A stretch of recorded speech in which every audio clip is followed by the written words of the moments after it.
So, is this recording all ready? Hello friends, I'm ReikiX, and welcome to a new video. A video from the series Pretending I'm a Game Developer. Our first video, in fact. Title, please. I've always been a huge fan of Pokémon games. However, I really hate how the new 3D games look. That's why in this video, I will show you how I created different Pokémon landscapes, but in HD2D style. So please, subscribe to the channel and leave a like so I can pay the lawyer. But what is HD2D style to start with? That's a really good question, my friend. I love you asked it. I know you actually did not. Hey Pod, change to the learning scene, please.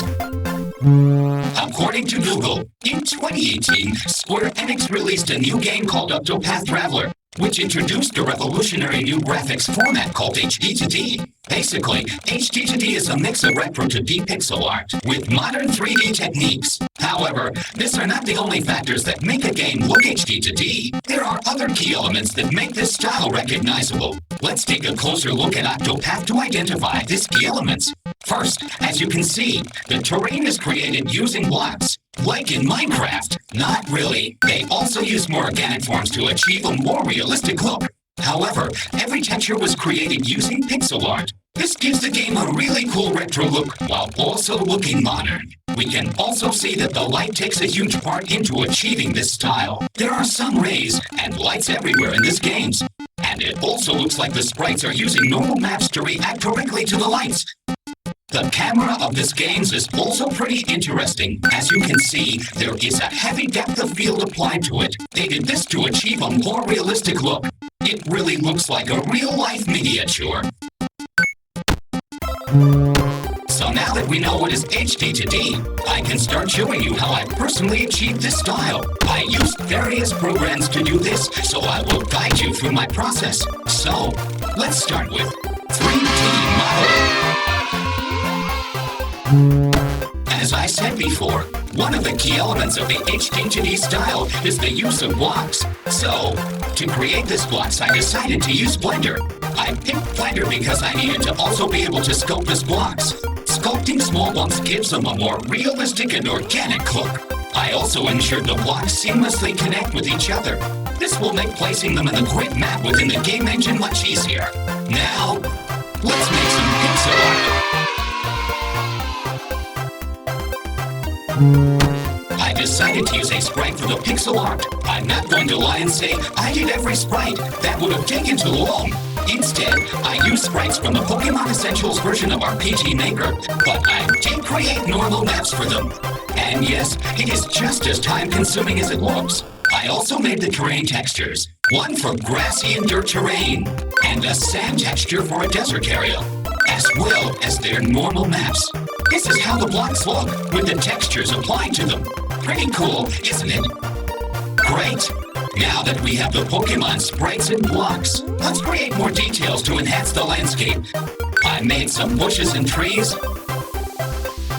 along with grass blades to make the terrain feel more natural. And now, everything that's left is to bring all of this to the engine. For the game engine, I've chosen to stick with Godot.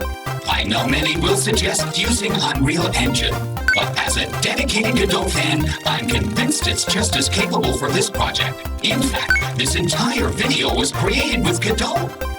Yes, I know, I can be a bit of a crazy robot. Anyways, for my first landscape, I decided to recreate a beloved yet heartbreaking Pokemon scene, saying goodbye to Butterfree. In this scene, Ash and Butterfree stand on a cliff over the vast sea. So, let's start creating. To make the sea, I decided to use a Godot plugin I found. It seems to be able to recreate a cool realistic ocean without affecting performance. Just what I needed. After installing the add-in, setting it up in my game, and tweaking some parameters, I got this ocean. I think it looks amazing. After creating the ocean, I started creating the map itself. I used the grid map from Godot to place the previously created blocks. I also placed some grass blades the same way. Once the base of the map was created, I could start adding more props.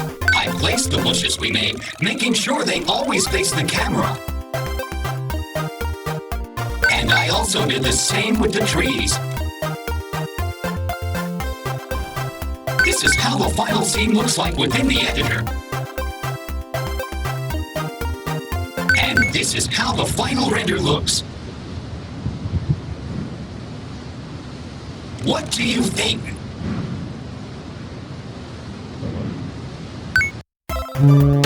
For the next scene, the rest of the process was the same.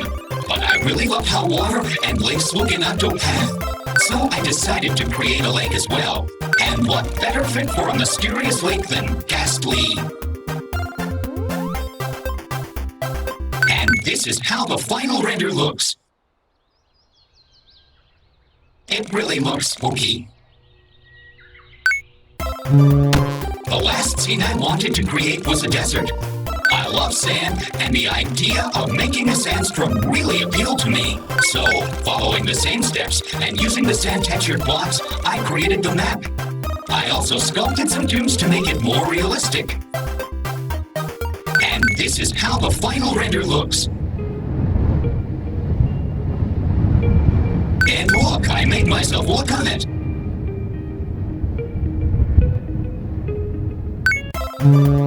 Creating good-looking HD2D games isn't difficult, as you can see. In my opinion, I'd love an original Pokémon game made in this style. What do you think? Leave a comment and I will be sure to read it. And please, leave a like and subscribe if you'd like to see more videos like this. And that's all for today. I hope you had fun watching. See you next time. Goodbye.